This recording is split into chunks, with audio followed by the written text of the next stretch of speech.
So we are starting our capital campaign today. We are kicking it off with a chili cook-off and all these other fun and exciting things with videos.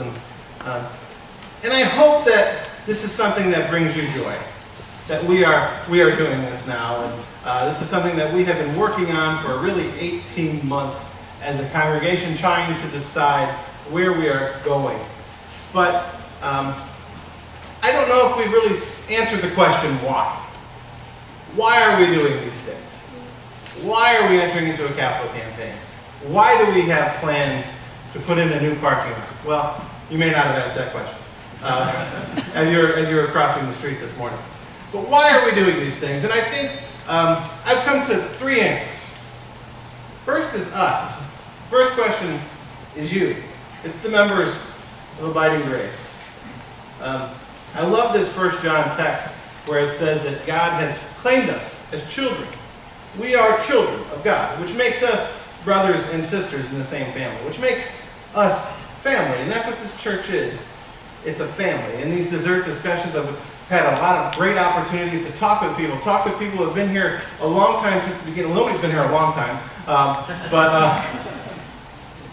but people who have been here since the beginning and people who have joined recently, and everyone says the same.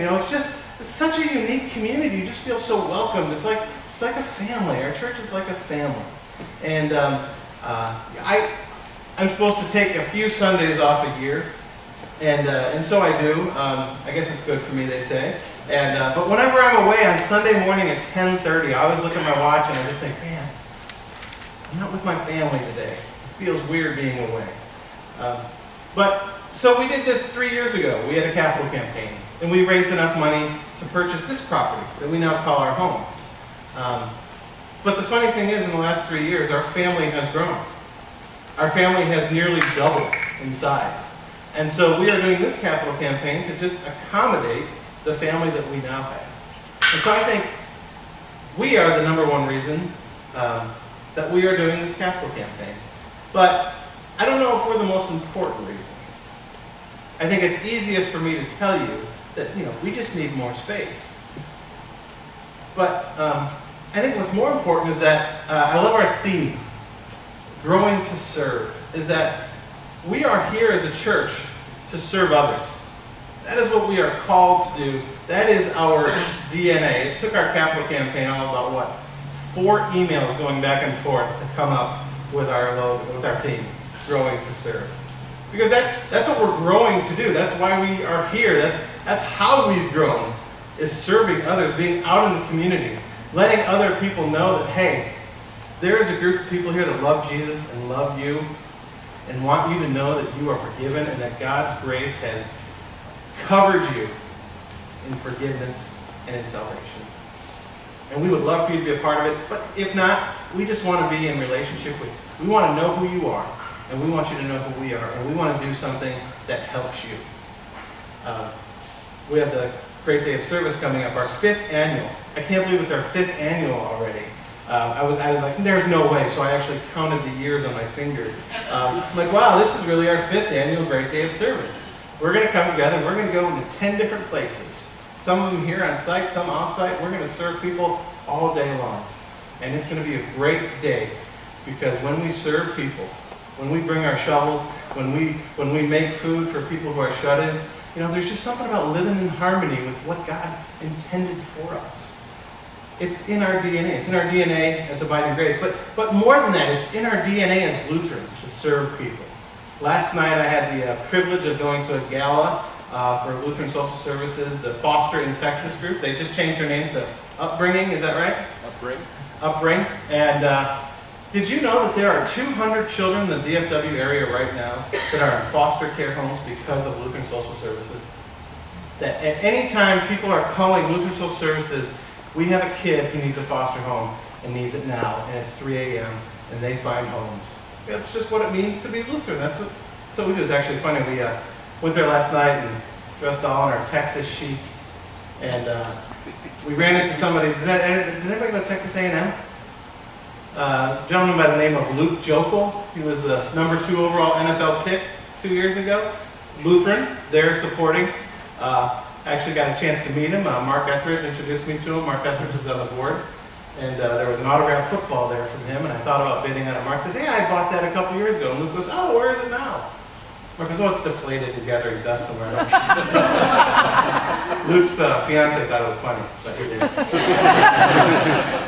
But it's just so great to see Lutherans come together for a cause, and that actually kids' lives are being impacted. When they said one of the kids they interviewed, they talked about, they didn't actually interview the kids. He was 8 years old, ended up in a foster home. First time in his life he's ever had a hug. It's in our DNA. But more than that, it's not just Lutherans. As Christians, it's in our DNA to serve others. There's a text in Matthew 25 where Jesus says, I came to you when I was hungry and you fed me. I came to you when I was thirsty and you gave me something to drink. I came to you when I was naked and you gave me clothes. And they said, well, when did you come? He said, anytime the least of me, or the least of these come to you and you do those for me. Serving others is what we're called to do as Christians. And it's not just a Lutheran thing, it's a Christian thing. And it's an important thing to remember that as we expand here as a congregation, we are not expanding to look inward, we're expanding to look outward. And I think number 3, even more important than us and others, the reason why we're doing this is because God. Because everything we do points to God. Because every Sunday morning, no matter what, at 10:30 a.m. there's going to be a group of people here worshiping God together, and you can count on that. And wherever you are around the country, if you can't be here, you can go on YouTube.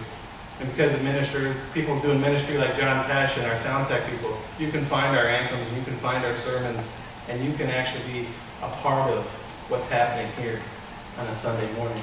Because everything we do needs to point to God. I love the text in the psalm today. It's amazing what God does for those who believe. It's amazing what God has in store for the faithful. And so we trust in God. We trust in Jesus, who has holes in his hands and his feet. And unfortunately, like the disciples, we can't touch those holes. We can't feel them ourselves. But when we say, God, are you there? Jesus says, well, you may not see my holes, but look around. Look at the people sitting next to you. Look at the building you're sitting in. Look at the chairs you're sitting on. All of this has been provided by God in the last 5 years. And God continues to provide. And it's our job, like I told the kids now, to make sure that people around us in our community know that God is here.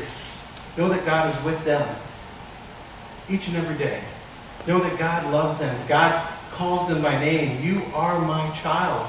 I want nothing more than to be in relationship with you. I want nothing more than for you to know that I died for you and that I rose again so that you might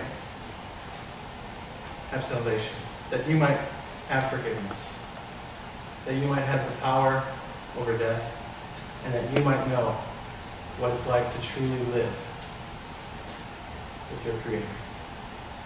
Amen.